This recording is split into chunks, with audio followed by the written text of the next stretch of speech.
I just ran ice water through 40 feet of copper wrapped around a box fan, and it didn't leak once. Every loop of that coil came out frosted, top to bottom, with smooth flow the whole way through and not one air bubble in the line. My name is Gary Holt, and I've spent 40 years fixing things other people pay contractors thousands of dollars for. This whole rig, the copper, the pump, the ice, ran me under $30 in parts. I'm going to show you exactly how I built it, piece by piece, and exactly what it can and can't do once that ice runs out. That box fan you saw isn't anything special. It's the same 20-inch fan you can find at any hardware store, the kind that sits on a shelf all summer for 20 bucks. What makes it different is what's wrapped around the front of it. 40 feet of soft copper tubing, coiled flat in a spiral that covers most of the fan face, running down to a bucket with a small pump and ice water in it. Most people figure a fan just pushes air around the room, and that's true enough for a regular fan sitting on your dresser. This one's different, because that copper coil gets cold enough that air passing through it actually loses heat on the way out. You're not just feeling wind on your skin. The air coming off that fan is really colder than the air that went into it. This is the second one of these I've built, and I built this one twice the size of the last. 40 feet of copper instead of 20 run off a 10-pound block of ice sitting in the bucket. When I hooked the pump up and let it run, there wasn't a single air bubble in the line, no leaks anywhere across 40 feet of tubing and fittings, and that coil frosted over from top to bottom in a matter of minutes. I'm going to walk you through this build the same way I put it together, one step at a time, and I'll get into exactly why it works the way it does. There's no soldering involved, no special tools you don't already own, and the whole thing runs under $30 in parts. I understand why that sounds like a stretch. Everybody's seen some gadget online promising to turn a fan into an air conditioner, and most of its marketing dressed up as a life hack. This isn't that. This is straight physics, cold metal, moving air, and ice doing what ice always does. Nothing about it needs an instruction manual written by a marketing department. If you've got a garage you work in during July, a bedroom that never cools off at night, or a shed with no ductwork running to it, this is built for exactly that kind of space. It's not going to replace your central air, and I'll show you the honest reasons for that further on, but for a few hours at a time, it earns its keep. I've spent 40 years watching people spend money on the expensive version of a fix before they ever tried the cheap one. Sometimes the expensive version really is what you need.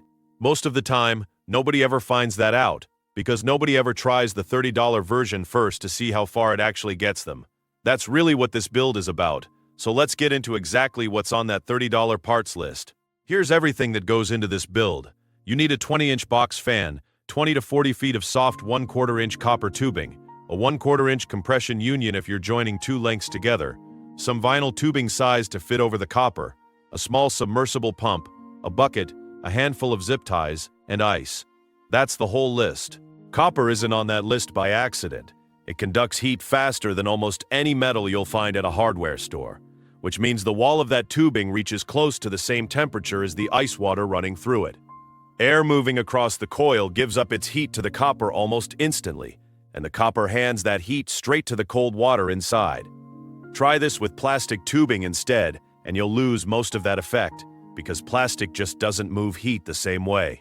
If you're running more than 20 feet, you'll need to join two lengths of tubing together, and that's what the compression union is for. It comes with a nut, a sleeve, and a pipe fitting for each side. The nut and sleeve slide onto the cut end of the copper, then you push the fitting between the two ends and tighten the nut down over it. Do the same thing on the other side, and that connection holds without a single drop of solder. On cost, a 25-foot roll of soft copper tubing runs somewhere around $7 to $9 at most hardware stores. A small submersible pump, the kind sold for indoor fountains, runs cheap too. Add a few feet of vinyl tubing and a bag of zip ties, and even at 40 feet of copper, this whole build lands right around $30, give or take. The copper is the only part of the cost that really doubles when you double the coil, and copper's cheap to begin with. None of this requires a trip to a specialty store. Every part on that list sits in the plumbing or garden section of a regular hardware store, and the fan itself gets sold everywhere from now until Labor Day. Make sure the vinyl tubing you buy actually fits snug over both the pump's outlet and the copper's outer diameter. A mismatch there is the most common reason people end up with a leak, so check the sizing before you're standing over a wet floor and a bucket of ice water. Grab a few extra zip ties too, more than you think you'll need. Once that copper's spiraled out and you're working around the fan's grill, It's a lot easier to cut off a handful of extras at the end than to stop halfway through and go dig around a junk drawer for more. Start by laying the fan out flat on a table or the ground, face up, so you've got easy access to the whole front grill. Face it the direction it'll blow once you stand it back up, since the whole point of the coil is to have air pass through it on its way to you, not just sit in front of a wall. Having it flat instead of standing up makes every step after this easier. Take your rolled copper tubing and slowly start opening it up. Don't force it into a shape. Soft copper wants to spiral back out toward the shape it was coiled in, so if you let it move naturally, it opens into a flat spiral almost on its own, working outward from the center of the fan toward the edge. As that spiral opens up, start zip tying it down to the fan's grill, working from the center out. Keep the loops even and give them a little breathing room from each other instead of packing them tight. Air still needs somewhere to pass through, and a coil packed too dense chokes off the airflow the fan is supposed to be pushing across it. If you're running 40 feet like I did here, you'll be joining two 20-foot lengths in the middle, and that's where the compression union comes in. Slide the nut and sleeve onto each cut end of copper, push the fitting between the two ends, and tighten the nut down on both sides.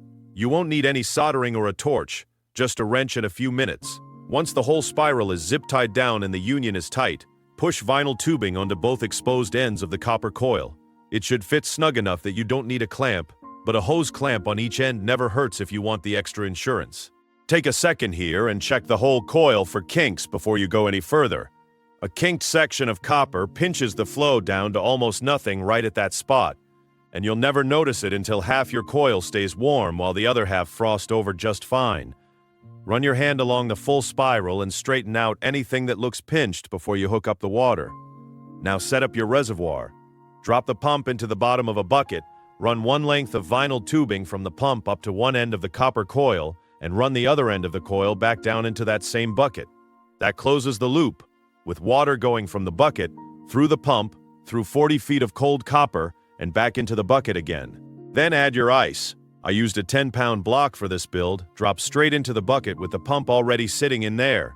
That's double the coil length I used on the last version of this, so I wanted enough ice to actually keep up with it. Set the bucket somewhere level and out of the way of foot traffic too, since a knocked-over bucket of ice water is the kind of mess nobody wants to deal with in the middle of a hot afternoon. Flip the pump on, and you'll know almost right away if you've got a problem. Water should move through that copper smooth and steady, with no air bubbles working their way through the line. On this build, the flow was clean from the first few seconds, and there wasn't a single leak anywhere across 40 feet of tubing and two fittings.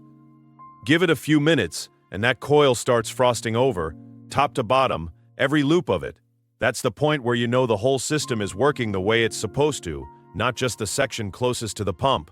It's worth understanding why that happens, because the same reason that coil frosts over top to bottom is the reason this whole build works in the first place, and it's also the reason it eventually stops. That coil freezes for the same reason your glass of ice water sweats on a hot day, just scaled up and put to work. Three things are happening at once: copper conducting heat fast, the fan forcing air across that copper, and the ice underneath doing the real heavy lifting. Copper moves heat through itself faster than almost any metal you'd find at a hardware store. When room air passes over that coil, heat jumps from the air into the copper wall almost instantly, then straight through the thin metal into the cold water running inside it. That's conduction, and it's why the tubing has to be copper and not some cheaper plastic substitute. The fan handles the other half of the job. Moving air across the coil constantly replaces air that's already given up its heat with new, warmer air, so the coil keeps pulling heat out instead of just cooling the few inches right next to it. The pump does the same work on the water side, moving warmed water back to the bucket and bringing fresh cold water up to the coil. Take either one away and the whole thing slows down fast. Turn the fan off and the air right at the coil cools down, then just sits there, blocking any more heat from reaching the copper. Turn the pump off and the water inside the tubing warms up to match the air around it within a few minutes, and you're left with 40 feet of room temperature copper doing nothing for you. Both sides have to keep moving for either side to matter. That's also why spacing the loops evenly across the fan face mattered back when you were zip tying it down. Every loop needs airflow moving across it and cold water moving through it for this to work evenly. Bunch the tubing up in one corner, and you'll get one section that's ice cold and the rest of the fan blowing air that never touched the coil. Underneath all of that is the ice, and this is where the real cooling power comes from. Melting 1 pound of ice absorbs about 144 BTUs of heat, and that's before the resulting water even starts warming up toward room temperature. A 10-pound block like the one in this build can pull somewhere around 1,400 BTUs just melting, plus a few hundred more as that meltwater climbs toward room temperature, landing you somewhere around 1,900 BTUs total, absorbed straight out of the air moving across that coil. To put that number somewhere you can use it, a small window air conditioner is built to move about 5,000 BTUs an hour, and it keeps doing that hour after hour as long as it's plugged in. A 10-pound block of ice is doing real work, but it's a fixed amount of cold, not a machine that keeps making more of it. Once that ice is gone, the cooling stops, and that's the honest ceiling on what this build can do. Understanding that ceiling isn't a knock against the build. It's what tells you exactly how to use it, and exactly where it runs out of road. Here's the part I'm not going to dance around. This isn't a substitute for a real air conditioner, and it's not doing what a compressor-based unit does. Anybody who tells you a bucket of ice and some copper tubing replaces central air is selling you something, and I'm not in that business. A real air conditioner uses a refrigerant cycle to grab heat out of your house and carry it outside, where a compressor and an outdoor coil dump that heat into the air out there. That heat actually leaves the building, and this rig doesn't do that. It moves heat out of the air in front of the fan and into the bucket of ice water sitting right there in the same room. So the heat isn't gone, just parked somewhere colder for a while. That difference matters once the ice is gone.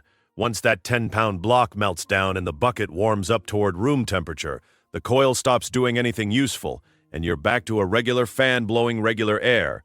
If you don't dump that water and start over with fresh ice, the heat that got pulled out of the air earlier is still sitting in that same bucket, in that same room. Humidity matters too. This build does its best work in a dry room. As the humidity climbs, the whole system loses effectiveness, the same way sweat doesn't cool you off as well on a muggy day as it does on a dry one. If you're somewhere hot and swampy, don't expect the same result you'd get in a dry garage in July. A real air conditioner also pulls moisture out of the air on its way past that cold evaporator coil, which is a big part of why a room with central air feels comfortable at a higher temperature than a room without it. This rig doesn't do that. You're running an open bucket of ice water in the room, and that's giving off a little moisture of its own instead of taking any away. It's another reason to think of this as a cold air trick, not a full climate control fix. There's one more honest detail worth knowing.